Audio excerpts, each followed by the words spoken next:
این قسمت برای تنظیم ساعتشه، حالا من تنظیمش نکردم.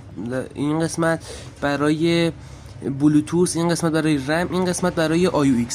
اینجا هم نور پردازیشه. خب حالا اگر شب تاریک باشه رو سقف نور مثل موج دریا میندازه. خب اینجا هم اسپیکرشه. حالا این هم پشتش جای iOX، رم و شارژر. الان هم زدمش تو شارژ واسهتون. خب بعد حالا آهنگش هم تست صداش هم بذارم.